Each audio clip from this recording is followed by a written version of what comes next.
Accouchement, le podcast pour booster ta confiance en tes capacités à accoucher. Je suis Marie-Laure, maman de 4 enfants et doula, et j'adore accompagner les femmes à trouver la force en elles pendant leur maternité. Sur ce podcast, je reçois des mamans qui racontent en toute authenticité comment elles ont été actrices de leur accouchement, comment elles se sont préparées, mais aussi comment elles ont dépassé leurs difficultés. J'espère que ces histoires t'inspireront pour toi aussi pouvoir vivre ton accouchement pleinement et peut-être même transformer ta vie. Bonjour Marie-Astrid. Bonjour Marie-Laure. Je suis ravie de t'accueillir aujourd'hui pour ton témoignage, ton récit d'accouchement et comment tu as vécu le programme Objectif Naissance. Moi, je suis très contente d'être là. Pendant ces quelques semaines, mois, je ne sais plus. C'était des mois. Ça fait des mois que tu es là. Oui. Mais moi, je ne vois pas le temps passer, donc voilà. Mais c'était avant l'été. J'ai participé au challenge accoucher sans péri. Ouais. Et j'ai enchaîné sur Objectif Naissance, donc ça commence à faire un moment. Ouais, ça commence à faire au moins 6 mois, quoi. Pas mal. Au moins 6 mois qu'on se voit toutes les semaines. Bon, merci d'être là et de témoigner. Donc, toi, ton fils est né quel mois déjà? Alors, l'aînée, c'est une fille et elle a 2 ans et 2 mois. Ouais. Et le deuxième? Et le deuxième, donc, c'est un fils, Orion. Et lui, là, il a 1 mois et 1 semaine. Ah oui, il est tout petit encore. Tout petit. Ah oui, tout petit. Donc, c'est pour ton deuxième que tu as rejoint le programme Objectif Naissance et que tu as souhaité te faire accompagner. Est-ce que tu peux nous raconter rapidement comment ça s'était passé pour ta grossesse, quelle préparation tu avais fait et comment s'est passé l'accouchement? Alors, tout s'était très bien passé. Franchement, j'ai eu une grossesse on ne peut plus simple. J'ai continué à vivre ma vie pratiquement comme d'habitude. J'ai eu un peu des nausées en début. Sur le premier trimestre, il a fallu que j'arrive à trouver un bon équilibre pour les repas. Et une fois que ça a été fait, une grossesse parfaite. J'ai fait une préparation et un suivi. Alors, suivi avec le gynécologue les premiers mois et puis à la maternité pour les 3 derniers rendez-vous. J'ai fait une préparation classique avec des sages-femmes libérales et j'ai fait l'aptonomie avec le même cabinet de sages-femmes libérales, donc pas loin de chez moi, pour pouvoir impliquer Gaëtan qui souhaitait participer le plus possible. Voilà, donc vraiment grossesse sans problème. Depuis le début, j'étais partie du principe que si je pouvais accoucher sans péridurale, ça me plairait bien. Et puis que je verrais, par contre, que c'était pas un objectif absolu. Je m'étais dit, j'essaie de faire sans péridurale, et si ça va pas, je sais que j'ai la possibilité de prendre la péridurale derrière.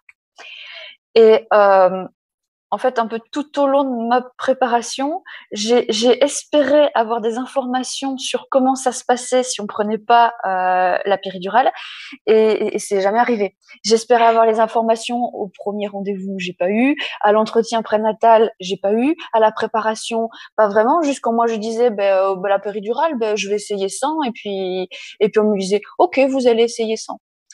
Et ça, grosso modo, ça s'arrêtait là. Je m'étais pas rendu compte qu'il fallait potentiellement des choses en plus, et donc je suis arrivée comme ça au jour de l'accouchement. Accouchement qui s'est très bien passé, qui a été relativement rapide pour un premier. Je suis restée pas mal de temps à la maison avec les contractions, ça se passait très bien. On a fait la petite soirée avec Gaëtan tranquille. Quand on a eu fini le repas, on a rappelé la maternité en disant ça a l'air. On les avait appelés avant. Ils avaient demandé si c'était supportable. J'avais dit oui, et donc ils m'avaient dit tant que c'est supportable, vous restez chez vous. Quand ça va plus, vous nous appelez, vous venez. Donc c'est ce qu'on a fait. Je suis arrivée à la maternité, j'étais déjà dilatée à 5 cm. Waouh. Voilà. Pas mal. Ouais. J'étais super contente. Ouais. Et puis à ce moment-là, ils m'ont demandé si je voulais la péridurale. J'ai dit à ce moment-là, ça allait encore. Je commençais à devoir vraiment m'arrêter pour souffler sur les contractions, mais ça allait. Donc j'ai dit je vais essayer sans et puis on verra. Et en fait, ils m'ont déplacée dans la salle de naissance. Et quand j'y suis arrivée, j'ai perdu les os. Et là, j'ai commencé à avoir des contractions beaucoup plus fortes. Et j'ai commencé à avoir du mal à gérer ma respiration, vu l'intensité des contractions. Et j'arrivais plus vraiment à me détendre. Et j'avais l'impression que si je me détendais pas, ça allait bloquer l'accouchement, que ça allait prendre plus de temps, que ça allait potentiellement être plus pénible pour le bébé. Et donc c'est à ce moment-là où j'ai dit, écoutez, je vais prendre la péridurale pour pouvoir continuer à être détendue, à bien pouvoir gérer et être sûre que tout se passe bien. Donc j'ai pris la péridurale et à partir de là, ça a été assez rapide et j'ai accouché sans souci, par voie basse. J'ai eu 2 petits points et voilà, c'était un bon accouchement. J'en garde un très bon souvenir. Voilà. Super. Au niveau de l'expulsion avec la péridurale, ça a été, t'arrivais à pousser correctement? J'ai dû bien pousser. Ça a pris un moment. C'est la sage-femme qui me disait qu'on poussait. Donc j'étais en position gynécologique classique. Elle m'a demandé au moment d'accoucher dans quelle position est-ce que vous voulez vous mettre. Bah, je sais pas. Comment est-ce qu'il faut que je me mette? Oui, t'avais pas eu d'infos là-dessus. Voilà, j'avais pas eu spécialement d'informations. Non. Ouais. Donc je savais pas et donc je me suis retrouvée dans la position classique gynécologique. Donc voilà, j'ai dû pas mal pousser, mais ça s'est bien passé. J'ai directement récupéré le bébé sur moi en peau à peau. Ils lui ont mis le petit bonnet. Ils ont attendu pour camper le cordon. Ouais, sans que tu aies besoin de le demander. Non, avec le recul et avec ce que je sais maintenant, ils ont vraiment, de base, sans que je demande rien, l'accouchement avait quand même été très bien fait. Ils ont pris, ils ont un bon protocole de base. Ok, super. Donc 2 ans après, tu es à nouveau enceinte. C'est ça. Et cette fois-ci, comment ça se passe au niveau préparation? Ce qui s'est passé, c'est qu'entre les deux, j'ai pris un congé parental pour Danae et j'ai eu le temps de pas mal écouter des podcasts, me renseigner sur comment m'occuper de ma fille et en même temps comment ça pouvait se passer pour la grossesse. Et je me suis rendu compte que si je voulais accoucher sans péridurale, il fallait que je me prépare spécifiquement à ça, que je me renseigne beaucoup plus, ce que j'avais pas fait et ce qui m'avait manqué pour le premier. Et vu comment ça s'était passé, j'étais persuadée que je pouvais le faire sans péridurale pour le deuxième. Mais voilà, qu'il me fallait une préparation un peu plus complète, un peu plus adaptée. Du coup, je m'étais renseignée dans un premier temps sur l'accompagnement global. Il y a des sages-femmes dans la région qui le font. Le souci, c'est que celles qui le font sont pas forcément vraiment proches de chez moi. Il y a bien une demi-heure, 3/4 d'heure de route et en général avec bouchons, etc. Donc, au final, je me sentais pas trop de partir là-dedans avec tous les trajets que ça allait nécessiter et l'organisation qu'il allait falloir. Et je suis tombée un peu par hasard sur le challenge accoucher sans péri. Et donc, j'ai découvert qu'il y avait le programme Objectif Naissance qui existait. Et je me suis dit que c'était exactement ce qu'il me fallait. Parce que c'est ce que je souhaitais comme préparation. Et pour moi, il y avait en plus l'avantage que ce soit à distance, avec des vidéos. Donc, ce qui voulait dire que je pouvais les regarder quand je voulais. Si j'avais des questions, pareil, les poser quand je voulais, être en contact avec d'autres personnes via le groupe Facebook. Ça aussi, c'est quelque chose que j'ai pas dit pendant ma première grossesse. Je m'attendais à ce que pendant les séances de préparation à la naissance, je rencontre d'autres femmes qui étaient enceintes en même temps que moi, qui habitaient pas loin de chez moi, et avec qui potentiellement on allait nouer des liens, former un petit groupe, et ça s'est pas passé comme ça. Et donc là, avec le programme Objectif Naissance, il y avait cette possibilité-là de faire partie du groupe dès le départ du groupe Facebook, et donc d'être avec d'autres personnes, de pouvoir discuter, poser des questions, se soutenir, etc. Et donc ça m'a bien tenté. C'est pour ça que je me suis lancée dedans. Yes. Et à côté, j'ai fait pareil que pour la première grossesse. J'ai fait la préparation classique. Alors, j'ai pas fait toutes les séances, mais avec les mêmes sages-femmes. J'ai fait l'aptonomie avec Gaëtan. Je me suis pas fait suivre par le gynécologue. Je me suis fait suivre directement par les sages-femmes. Comme ça, c'est elle qui avait toutes les informations sur ma grossesse. Et je me suis posé pas mal de questions parce qu'il y a une clinique dans le coin qui propose aussi un plateau technique. Mhm. J'ai hésité entre les deux et finalement, ça s'était bien passé pour pour le premier accouchement. Et je me suis dit qu'il n'y avait pas forcément de raison de changer. Surtout que l'autre, c'était une clinique avec donc forcément l'intervention d'un gynécologue pour le suivi et le jour de l'accouchement. Et avec un esprit un peu, voilà, on sentait que c'était une clinique et qui avait peut-être des petits intérêts financiers au-delà du suivi de la grossesse et de l'accouchement. Donc je suis restée sur la même maternité qui est une plus petite maternité et qui est quand même reconnue dans la région pour si on veut un accouchement physiologique. Ils sont vraiment plus portés là-dessus. Ok. Voilà. Et alors, comment ça s'est passé cet accouchement? Eh bien, ça s'est passé vite. On m'avait prévenu que le deuxième, c'était plus rapide. On m'avait dit la première, ça a été rapide, donc le deuxième, ça risque d'être encore plus rapide, donc ne traîne pas. Faut aller à la maternité. Moi, dans ma tête, c'était ok, mais j'ai pas envie d'être quand même pendant des heures à la maternité. Je sais que je suis bien à la maison. J'aurai plus l'occasion de me changer les idées et de faire en sorte que ça avance un maximum à la maison plutôt qu'à la maternité. Donc, j'essaierai de rester à la maison le plus longtemps possible. Gaëtan était bien au courant, hein, donc il le savait. On avait juste des petites difficultés en plus par rapport au premier accouchement, vu on avait Danae, donc il fallait que on s'occupe, et donc on avait prévu de la faire garder par sa nounou pendant l'accouchement, qui était d'accord et super contente de s'en occuper. Et donc il y avait deux choses que j'espérais. La première, c'était que ça se passe plutôt en journée, comme ça Danae serait chez la nounou et elle resterait chez la nounou, il y aurait pas de coupure. J'avais pas envie que ça se passe en pleine nuit parce que je craignais un peu de devoir aller la réveiller, que ce soit compliqué. Et en plus, même si la nounou était d'accord, la réveiller en pleine nuit pour l'année Danae, c'est un peu plus délicat. C'est le premier point. Et deuxième point, j'espérais, comme pour la première, que j'ai bien mes contractions et perdre les os le plus tard possible. Pour deux raisons. La première, c'est que j'ai ma sœur qui a pour sa première fille a perdu les os et le week-end s'est passé sans qu'elle accouche en fait. Elle était à l'hôpital et il s'est rien passé. Et donc je voulais absolument éviter quelque chose qui traîne en longueur.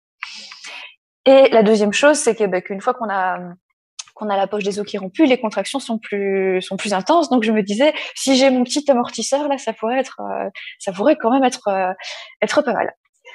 Et donc ce qui s'est passé, c'est que c'est arrivé donc tout début de nuit, vers 23h45. J'étais couchée, j'étais en train de m'endormir, et là je commence à sentir, je dis je suis toute mouillée, mais pas trop non plus. Je me dis bon, j'attends, je vois. Et pouf, deuxième vague. J'ai bon, non, là c'est bon, je perds les os. Donc j'ai essayé. Gaëtan n'aime pas trop que je lui fasse des trucs comme ça, ça le stresse. Donc je lui ai dit très calmement, Gaëtan, je crois que je suis en train de... Non, je lui ai dit, est-ce que tu peux m'amener une serviette? Ah bon? Je dis, je crois que je suis en train de perdre les os. 23h45, je perds les os et c'est la nuit. Donc tout ce que je voulais pas. Donc, il m'a demandé si j'étais sûre, etc. Et je dis, là, je pense quand même. Et donc, ça n'avait pas été une rupture franche de la poche. J'ai perdu les os pendant un bon moment. Ça s'est coulé petit à petit. Donc, j'ai appelé la maternité. Je les ai prévenus. Le liquide n'était pas teinté, aucun problème. Donc, ils m'ont dit, vous avez le temps pour arriver. Si vous voulez prendre une douche, vous pouvez. Mais bon, voilà, il faut que vous veniez. Gaëtan s'est occupé d'aller réveiller Danae, de l'amener chez la nounou. Tout s'est très bien passé. Il lui a expliqué que c'est parce que elle était réveillée parce que son petit frère était un coquin et avait décidé de sortir au beau milieu de la nuit. Et donc il m'a raconté, elle était dans le siège auto dans la voiture. Et tout le long, elle était en train de dire, un petit frère, c'est un coquin. Donc on va chez nounou. Voilà. Et donc ça s'est bien passé. Gaëtan est rentré à la maison. Et très peu de temps après, on a eu un message de la nounou qui nous disait, c'est bon, Danae est arrivée, elle a lu, elle est partie se coucher, tout va bien. Et donc là, c'était parfait parce qu'on était tranquille, on pouvait se concentrer sur l'arrivée du bébé. Et donc on est parti à la maternité. Entre-temps, pendant que Gaëtan était parti à conduire, j'ai fini de préparer la valise de maternité et j'ai commencé à avoir les contractions. Yes. Voilà. Là, déjà, c'était une bonne nouvelle parce que j'allais pas passer un week-end complet avec la poche des os sans rien d'autre. J'ai commencé à avoir les contractions. Et pendant que je préparais, je sentais que les contractions étaient quand même relativement intenses assez vite et relativement rapprochées. Alors, je me suis pas mis la pression, je mesurais pas du tout le temps qu'il y avait entre les contractions. Mais bon, je me suis fait la réflexion, c'est assez vite, assez intense et assez rapproché. On a pris la voiture et là, dans la voiture, j'ai pas pu m'empêcher de regarder l'heure quand il y avait les contractions. J'avais les contractions toutes les 5 minutes dans la voiture. Voilà. Et on est arrivé à la maternité. On a été accueillis par la sage-femme et donc directement elle m'a proposé le monitoring, elle m'a proposé de me faire un toucher vaginal pour voir où j'en étais et j'ai été agréablement surprise parce qu'elle avait lu mon projet de naissance le temps qu'on arrive et donc elle m'avait dit voilà, j'ai vu que vous étiez d'accord pour en avoir un quand vous arriviez et puis quand vous le demandiez, donc est-ce que vous voulez qu'on le fasse maintenant? Donc voilà, voilà, déjà de base, j'étais contente. Elle savait ce que je voulais et elle était prête à bien le suivre. Donc j'ai dit oui, qu'on le fasse tout de suite. Comme ça, j'étais tranquille pour la suite. Il n'allait plus me déranger, entre guillemets. Donc elle a regardé où j'en étais et elle m'a dit, j'avais pas entièrement le col effacé, mais j'étais à l'équivalent de 3-4 cm si jamais le col avait été complètement effacé. Donc, ce qui était déjà pas mal, vu que ça faisait quand même très peu de temps que ça avait commencé. Ça devait faire 1 heure à peu près, quelque chose comme ça. Et ils m'ont posé le monitoring donc pour 1 demi-heure. Donc, on est resté avec Gaëtan et la sage-femme à discuter. Gaëtan, à un moment donné, qui m'a fait rire et puis qui me dit « Oh, mais faut peut-être pas que je te fasse rire, peut-être que ça te gêne. » J'ai dit « Oh non, au contraire, vas-y !» C'est bien. Faut que je sois détendue, dans de bonnes conditions. Donc, me faire rire, c'est parfait. Et les contractions ont augmenté en intensité pendant cette demi-heure-là. Il fallait que je m'arrête de parler sur chaque contraction pour bien souffler. Le monitoring était nickel, avec le cœur régulier. Donc, quand la demi-heure a été finie, elle m'a proposé de passer en salle de naissance. J'ai aussi été agréablement surprise, parce que j'avais demandé à la base dans mon projet de naissance qu'il m'impose pas la blouse d'hôpital, et il m'avait dit que ça, il n'avait pas le choix. Elle en a pas parlé, j'en ai pas parlé, et je suis restée. Du coup, j'ai pu rester avec mes vêtements. J'avais une tunique assez longue. À la base, j'avais un legging. Et oui, un autre point, vu que j'étais en train de perdre les os en partant. J'avais revêtu les magnifiques culottes d'incontinence que j'avais achetées pour le postpartum. Et sincèrement, j'étais très contente de les avoir parce que sur le moment, je me suis dit, qu'est-ce que je vais mettre pour partir? Parce que je continuais à perdre du liquide amniotique un peu en continu. Et bon, c'est quand même assez important. Donc, je vais dire une protection classique aurait pas suffi. Donc, j'étais très contente d'avoir ces petites choses très sexy. Donc voilà, j'ai pu garder mes affaires et elle m'a proposé du coup la salle qu'ils ont avec une baignoire. Donc pareil, j'étais très contente qu'ils me proposent ça. C'était une pièce relativement petite. Ils nous ont laissé tous les deux dans la pénombre et elle m'a dit voilà, je vous laisse. Vous avez la sonnette. S'il y a besoin, vous appelez. Mais sinon, je vous laisse tous les deux. Donc Gaëtan est reparti chercher des affaires qu'il avait laissées dans la voiture. Et j'en ai profité pour m'installer. Il y avait des ballons et on va dire la position qui m'a bien plu, c'était à genoux et posée comme ça sur le ballon. Ce qu'il faut que je précise que je suis une grosse dormeuse. En général, à 23h, je suis au lit et je dors. Donc là, on était clairement passé l'heure à laquelle d'habitude je dors et j'étais fatiguée. Et je sais que c'est pas mal non plus de laisser parler les hormones. Et donc, dans la pénombre, je me suis dit, je me cale bien confortablement, ça ne peut que aider. J'ai juste regretté, j'avais pensé à un moment donné l'emmener et puis je l'ai oublié. J'avais pas pris mon tapis de yoga. Le sol, c'est dur. À genoux par terre. Heureusement, j'avais une serviette. La serviette que j'avais utilisée pour le trajet, que j'avais posée par terre pour poser mes genoux parce que sinon c'était pas trop confortable. Et donc je faisais un gros câlin à mon ballon. Je suis restée là pendant un moment avec des contractions qui augmentaient bien comme il faut. Donc, je sais pas combien de temps je suis restée comme ça. Puis je suis passée même genre de position, mais avec le lit qui était un petit peu plus haut, donc j'étais un petit peu plus étirée. Et je suis restée à nouveau comme ça un bon moment. Et là, les contractions ont commencé à devenir vraiment bien intenses. Ça a duré, je sais pas, j'ai aucune idée de combien de temps ça a duré, je me rendais pas compte. Gaëtan était là, il me tenait la main, il me tenait le bras, mais voilà, il intervenait pas spécialement. Jusqu'au moment où il m'a dit, ouh là, j'ai l'impression quand même que c'est assez fort. Je me souviens pas que ça a été aussi fort pour le premier accouchement. Tu veux pas qu'on l'appelle? Et je dis ben non, là ça fait pas. J'avais l'impression que ça faisait quand même pas très longtemps.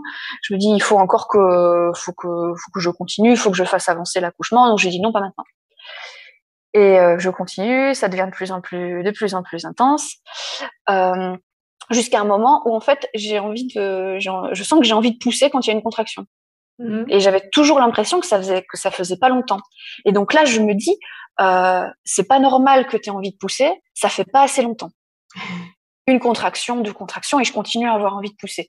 Et puis là, il y a un petit truc dans ma tête qui me fait, oui, mais tu sais bien que tu as appris que ton corps sait faire et qu'il faut que tu écoutes ton corps. Donc si tu as envie de pousser, c'est qu'il y a une bonne raison et il faut pas que tu te retiennes.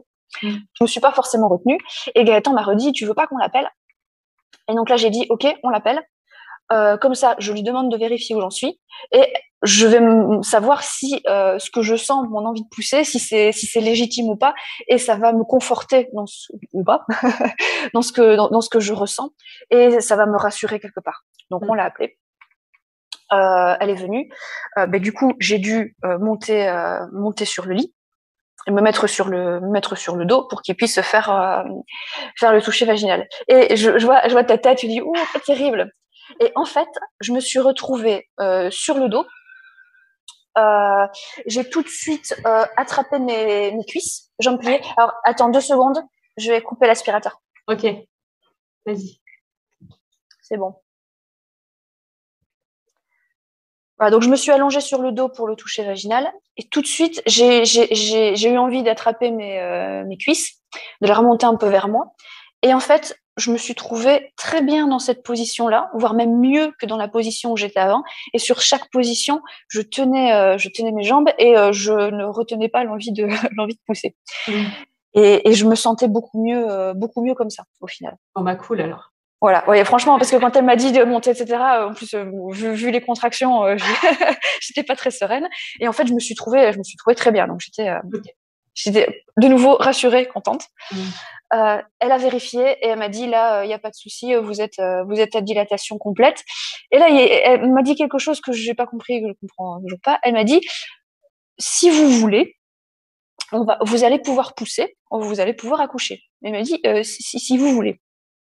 Donc là, je lui ai posé la question si je pousse maintenant, est-ce que c'est le bon moment, est-ce que je vais accoucher? Elle me dit oui, il y a pas de souci. Donc je dis il y a pas de raison de pas le faire. Elle a été chercher. Je pense qu'elle voulait te dire que si tu sentais que ça poussait, tu pouvais y aller. Enfin, elle te donnait l'autorisation de pousser alors qu'avant tu hésitais, tu vois. Tu savais pas s'il fallait que tu le fasses. Ouais, mais je lui ai pas dit que j'hésitais. Ouais, j'en avais pas parlé. Je sais pas. Elle a voulu rester, je pense, au plus près de ton projet aussi. Et de pas t'imposer de pousser à tel moment. C'est possible, oui, j'avais dit que je voulais laisser venir la poussée réflexe. Elle a été chercher une collègue, du coup, pour qu'elle se prépare à l'expulsion. Alors, Gaëtan a bien fait son travail de papa. Il leur a dit que je voulais être sur le côté pour accoucher et pas en position gynécologique. Donc, je suis restée sur le dos le temps qu'elle se prépare. J'étais pas mal installée, donc ça m'allait bien. Quand elles ont été prêtes, donc je me suis mise en position sur le côté et j'ai commencé à pousser. Enfin, j'ai continué à pousser. On va dire, j'y étais un petit peu plus avec un petit peu plus de conviction que jusque là. Et jusque là, j'avais des contractions bien intenses, mais pas douloureuses. Voilà, c'est quelque chose, ça prend un peu dans tout le corps, mais ça fait pas mal en tant que tel. Et là, par contre, quand il a commencé à sortir, là, le cercle de feu, je l'ai bien compris, je l'ai bien senti. D'accord. On avait bien dit aussi pendant la préparation qu'il fallait pas se retenir si on avait envie de faire des bruits, si on avait envie de chanter, si on avait envie de crier. Donc, j'ai bien crié. Une bonne poussée, j'ai bien crié. La suivante, pareil. Je pense que c'est sur la troisième où ça faisait quand même bien mal. Et donc là, avec toute ma délicatesse habituelle, on l'appelait le tétard quand il était dans mon ventre. Et donc, je lui ai crié, bon, la tétard, il va falloir que tu sortes. Et il a été très obéissant. Il est sorti. Et là, Gaëtan a aussi rappelé que je voulais l'attraper tout de suite. Donc, hop, j'ai pris contre moi. Et c'était super. On va dire, j'ai tout de suite, dès qu'il a été sorti, j'ai tout de suite arrêté d'avoir mal. Et j'étais juste super contente qu'il soit là. Je l'ai pris tout de suite contre moi et je sais que je lui ai parlé, je sais plus ce que je lui ai dit, mais j'étais tellement contente. Quand je suis contente ou quand j'ai peur, je parle. Et donc j'arrêtais pas de lui parler. Il était contre moi et j'étais super bien, super contente. Super. Voilà. Et pour la suite, du coup, ils me l'ont laissé sur moi. Ils lui ont tout de suite mis le petit bonnet sur la tête pour qu'il ait pas froid. J'ai dû le redescendre un petit peu parce que le cordon, ils m'ont dit que le cordon tirait un petit peu. Enfin, on l'a redescendu un petit peu. J'ai eu l'impression que ça se passait assez vite pour la suite. J'avais accepté qu'il fasse l'injection d'ocytocine pour la délivrance. Je voulais pas que ça crée des tensions. Je m'étais dit que ça valait pas la peine. Donc ils l'ont fait et assez rapidement elles ont un petit peu appuyé sur le ventre et assez rapidement le placenta est sorti. J'ai eu besoin de repousser un petit peu et il est parti assez rapidement sans problème. Ok. Et voilà, et du coup, tout allait bien. Tout était parfait. Super. Voilà. Merci. Comment tu te sens, toi, du coup, maintenant que... Tu veux qu'on coupe? Non, c'est bon. Comment tu te sens, toi, maintenant, quand tu repenses à cet accouchement? Quelles sont les émotions qui reviennent? Je suis très contente. Je suis fière aussi. Ouais. Je suis fière de ce que j'ai fait. Oui, aussi les sages-femmes et la puéricultrice, quand elles sont venues régulièrement, elles me disaient, elles m'encourageaient. Elles me disaient, c'est très bien ce que vous faites, c'est génial, vous faites du bon travail. Et même après, m'ont vraiment dit que j'avais fait du bon travail. Donc voilà, ça fait plaisir. Ah oui. Voilà. Un sentiment de fierté d'avoir réussi à le faire et surtout pour juste après l'accouchement, le fait de pas avoir eu la péridurale, j'étais en forme, on va dire directement. J'ai pas eu de déchirure non plus. Alors elle m'a dit que si j'avais eu la péridurale, ils auraient fait un petit point, ils se seraient pas posé de questions. Là, comme je l'avais pas, ils se posaient la question, donc j'ai dit tout de suite, je préfère que vous le fassiez pas. Elle a demandé à une collègue qui lui a dit, elle est d'accord avec vous, on le fait pas. Donc j'ai pas eu de points. J'ai pu tout de suite après me lever, retourner dans ma chambre en marchant. Donc j'étais directement entre guillemets normale, alors que quand j'avais eu la péridurale, ben, c'est retour dans la chambre, dans la chaise roulante, on a un peu plus de mal à se déplacer. J'avais plus de douleur aussi. Mm. Là, j'ai vraiment douleur de l'accouchement. J'en ai pas eu. Donc, je me sentais beaucoup mieux physiquement après cet accouchement-là qu'après le premier, au final. Ouais.